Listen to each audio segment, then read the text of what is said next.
ચલાલામાં ઝેર મુક્ત શાકભાજીથી લોકોના આરોગ્ય માટે ખેડૂતોનો સંકલ્પ। ધારી તાલુકાના ચલાલા ગામમાં રહેતા પ્રગતિશીલ ખેડૂત નિકુલભાઈ કાથરોટિયા દ્વારા ગાય આધારિત કુદરતી ખેતીનો અનોખો અને પ્રેરણાદાયક પ્રયાસ કરવામાં આવી રહ્યો છે। આજના સમયમાં ખેડૂતો વધુ ઉત્પાદન મેળવવા માટે રાસાયણિક ખાતરો અને ઝેરી દવાઓનો ઉપયોગ કરી રહ્યા છે, જેના કારણે લોકોના આરોગ્ય પર પણ ગંભીર અસરો પડી રહી છે। તેવા સમયમાં નિકુલભાઈ કાથરોટિયા દ્વારા સંપૂર્ણપણે ગાય આધારિત ઝેર મુક્ત ખેતી અપનાવી સમાજ માટે ઉત્તમ ઉદાહરણ પૂરું પાડવામાં આવી રહ્યું છે।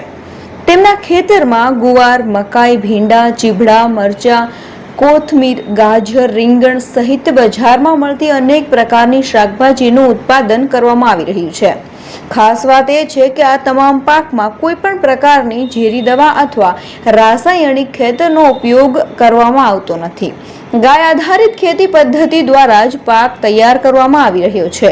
આ અંગે જાણવા મળ્યા મુજબ નિકુલભાઈએ પોતાના જીવનમાં કેન્સરની અસર અનુભવાઈ હતી।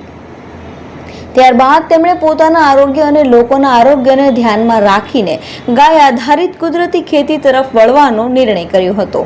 તેમનું માનવું છે કે માણસનું જીવન તંદુરસ્ત રહે અને લોકો શુદ્ધ તથા ઝેર મુક્ત શાકભાજી પહોંચે તે ખૂબ જરૂરી છે।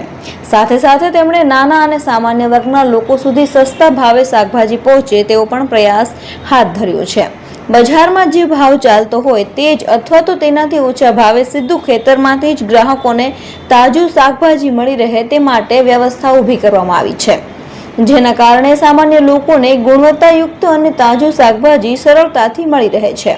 નિકુલભાઈ દ્વારા ઉત્પાદિત શાકભાજીની માંગ હવે સ્થાનિક સ્તરથી આગળ વધી રાજકોટ, અમદાવાદ, સુરત સહિત વિવિધ શહેરોમાં પણ પહોંચી છે અને ત્યાં પણ શાકભાજી મોકલવામાં આવી રહી છે। તેમની આ પહેલ માત્ર પૂરતી ખેતી મર્યાદિત નથી, પરંતુ આરોગ્ય, રોજગારી અને સમાજ સેવાના ઉત્તમ ઉદાહરણ તરીકે પણ ઉભરી આવી રહી છે। આ અંગે ગ્રાહક પ્રકાશભાઈ કારિયાએ જણાવ્યું હતું કે આજના સમયમાં શુદ્ધ અને ઝેર મુક્ત શાકભાજી મળવી ખૂબ જ અઘરું બની ગયું છે।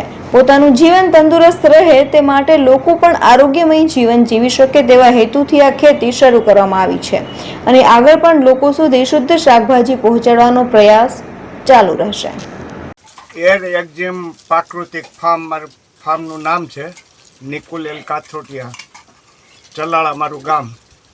મને 4 વર્ષ પહેલાં કેન્સર થયેલું, એટલે પછી મેં જ વિચાર કર્યો કે પહેલાં મારે જ આ પ્રાકૃતિક બધી વસ્તુ વાવી ખાવી, મારે પોતાને અને લોકોને ખવડાવી, એ જ મારી એક શુભ ભાવના છે।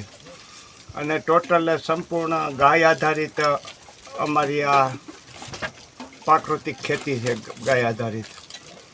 અને રાજ્ય સરકારનો પણ આમાં મને સહકાર બહુ સારો મળે છે। અત્યારે વાવેતર હેનું કર્યું છે? વાવેતર ભીંડો, ગુવાર, ચીબડા, કારેલા, દૂધી। મારું નામ પ્રકાશ કારિયા, ચલાલા વેપારી અગ્રણી। આજે ધારી તાલુકાનું ગરમલી ચરખા ગામના સેવાડે એ વિસ્તારમાં ચલાલામાં રહેતા નિકુલભાઈ કાથરોટિયાના ફાર્મ ઉપર આજે અમે મુલાકાતે આવ્યા છીએ। આ મુલાકાતથી અમે ખૂબ જ આનંદની લાગણી અનુભવી છે, એટલા માટે કે આજે જ્યારે શાકભાજી સહિતના જે કંઈ ખાવાના પદાર્થો છે એ દવાયુક્ત બધા મળતા હોય છે અને રાસાયણિક ખાતર સહિતના જે દવાઓ છે એ દવાયુક્ત જ્યારે બધા ફળ અને શાકભાજી મળતા હોય છે, તેમના કારણે નાગરિકોનું જે જીવન છે, એમનું જે આરોગ્ય છે એ આરોગ્ય જોખમાય છે। નાના નાના બાળકોથી માંડીને સિનિયર સિટીઝન સુધીને આ પાક ખાવાથી ખૂબ જ આરોગ્ય રીતના નુકસાન થાય છે। ત્યારે નિકુલભાઈના ફાર્મમાં આરોગ્યલક્ષી એટલે કે બધાનું આરોગ્ય તંદુરસ્તમય રહે એ હેતુથી, એ ભાવનાથી નિકુલભાઈએ પોતાના ફાર્મમાં ગાય આધારિત ખેતી અને વિના કોઈપણ જાતની દવા વાપર્યા વગર એ ઉત્પાદન કરે છે શાકભાજીનું।